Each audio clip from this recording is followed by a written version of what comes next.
మన ప్రభువు రక్షకుడగు యేసుక్రీస్తు వారి నామములో మీ అందరికీ కూడా నా హృదయపూర్వకమైన వందనాలు తెలియపరుస్తున్నానండి.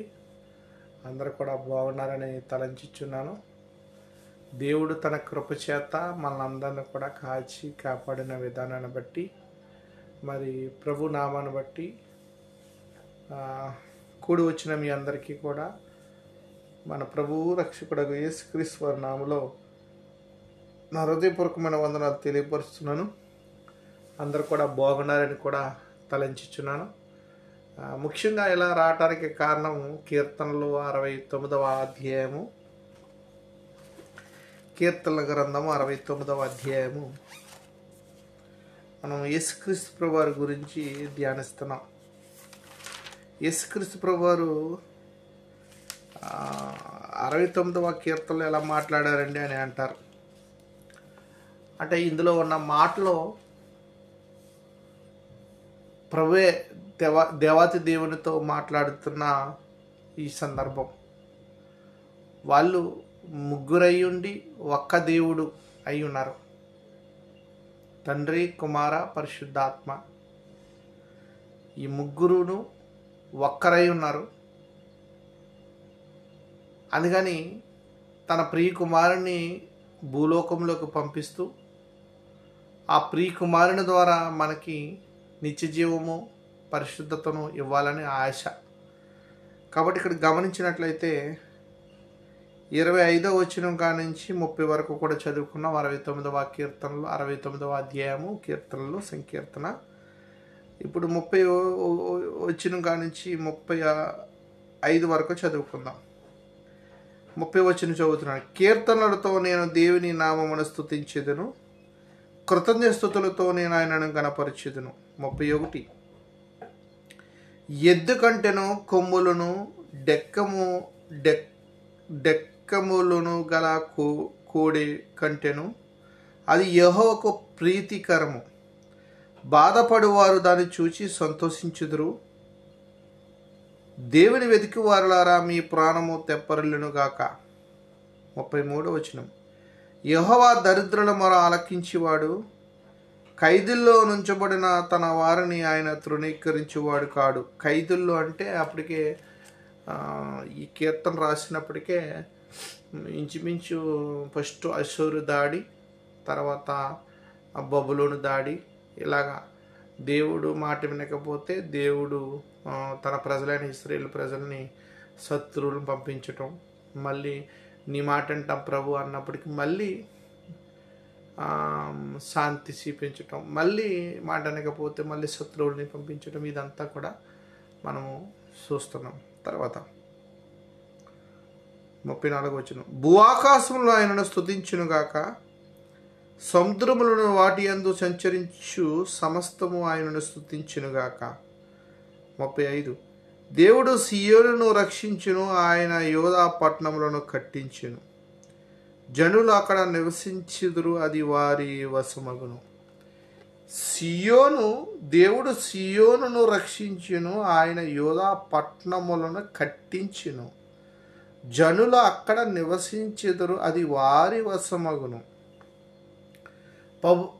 మన ప్రభువు యేసుక్రీస్తు ప్రభువారి గురించి కూడా అలాగే ఇశ్రాయేలు ప్రజలకు ఇస్తారన్న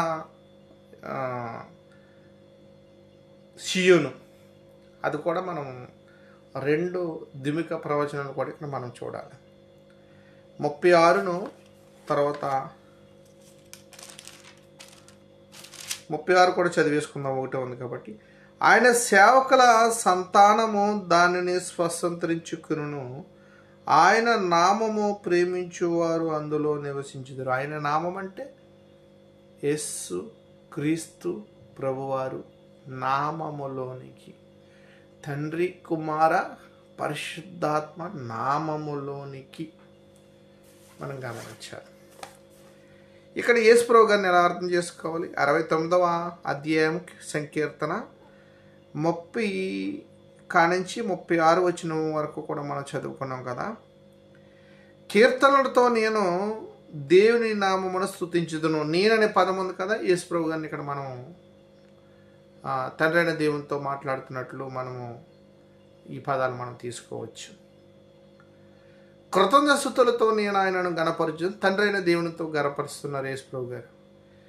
ఎద్దు కంటెను కొమ్ముల డెక్కము గల కోడి కంటెను అది యెహోవాకు ప్రీతికరం. దేవునికి ఇష్టమైన పని అంటది. బాధపడువారు దాన్ని చూసి సంతోషించుదురు. ఎవరైతే దుఃఖంతో నిండి ఉన్నారో వాళ్ళు సంతోషిస్తారు. దేవుని వెతికిన వారులారా, మళ్ళీ రచయిత మాట్లాడుతున్నాడు ఇక్కడ. మీ ప్రాణము తప్పెరలిని గాక, యెహోవా దరిద్రుల మొరను ఆలకించేవాడు, ఖైదీల్లో నుంచబడిన తన వారిని ఆయన తృణీకరించేవాడు కాడు. భూఆకాశమును ఆయన స్తుతించునుగాక, సముద్రము వాటి యందు సంచరించు సమస్తమైన స్తుతించునుగాక. దేవుడు సియోనును రక్షించును, ఆయన యూదా పట్టణములను కట్టించును. జనులు అక్కడ నివసించుదురు, అది వారి వశమగును. ఆయన సేవకుల సంతానము దాన్ని స్వతంత్రించుకును. ఆయన నామమును ప్రేమించువారు అందులో నివసించుదురు. ఇక్కడ ఎక్కడి నుంచి 34 వచనం కానీ ఇదంతా కూడా రచయిత రైటరు మాట్లాడుతున్నారు, పరిశుద్ధాత్ముడు మాట్లాడుతున్నారు, కీర్తనకారుడు మాట్లాడుతున్నారు.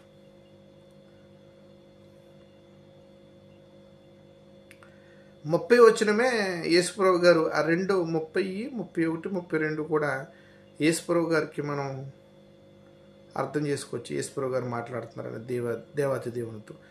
కీర్తనలతో నేను దేవుని నామమును స్తుతించెదను, కృతజ్ఞతలతో నేను ఆయనను గణపరచుదును. తండ్రి అయిన దేవునితో యేసుప్రభు గారు మాట్లాడుతున్నారు. అలా మనం దేవుని మహిమపరచాలి, దేవుని స్తుతించాలి. ఇలా ఈ 69వ కీర్తన 1 నుంచి 36 వచనం వరకు ఇలా అర్థం చేసుకోవాలి. దేవా మొదటి వచనం చదువుతున్నా, జలములు నా ప్రాణం మీద పొర్లుచున్నవి, నన్ను రక్షింపు. యేసుప్రభు గారు మాట్లాడుతున్నారు. అలాగే దావీదు గారు మాట్లాడుతున్నారు. అలాగే పరిశుద్ధాత్ముడు మాట్లాడుతున్నారు, రచయిత మాట్లాడుతున్నారు. అలాగే మనం అర్థం చేసుకుని దేవాతి దేవుల్లో ఉన్న వాళ్ళ యొక్క ఐక్యతను మనము ప్రచురపరచాలి. అలాగ మనకి ఈ మాటలు మనకు ఇలాగపోతే 21, 22 వారు చేదు నాకు ఆహారంగా పెట్టిరి, నాకు దప్పి అయినప్పుడు చెరకును త్రాగనిచ్చిరి. దావీదు మాట యేసుక్రీస్తు ప్రభు వారికి అక్కడ అప్లై అయింది. అలాగా దేవాతి దేవుని మనం గణపరచాలి, దేవాతి దేవునిలో పరిశుద్ధంగా జీవించాలని అట్టి కృప దేవుడు మనందరికీ ఇచ్చినగాక. మీరు చూస్తున్న మీకు ప్రత్యేకమైన నా హృదయపూర్వకమైన వందనాలు తెలియపరుస్తూ 69వ అధ్యాయంలో ఉన్న నేర్చుకువచ్చిన మాటలు ఏంటంటే, తండ్రి అయిన దేవునితో యేసుప్రభు గారు మాట్లాడుతున్నారు, అలాగే రచయిత మాట్లాడుతున్నారు, అలాగే పరిశుద్ధాత్మ మాట్లాడుతున్నారు. అలాగే దాన్ని మనము ఆ సందర్భాన్ని మనం అర్థం చేసుకుంటే, ఎప్పుడైనా మనం వాక్యం ఎవరికైనా చెప్తున్నప్పుడు, ఎవరికైనా మనం వినిపిస్తున్నప్పుడు ఆ పదాలు మనం తీసుకుని చెప్పడానికి మనం కొంచెం బాగుంటుందని నా ఆశ. రైట్, మీ అందరికీ కూడా అర్థమైందని నమ్మచ్చు. ఈ మాటలు ఇంతటితో ప్రభునామాన్ని బట్టి ముగిస్తున్నాను. Thank you all. అందరికీ వందనాలు.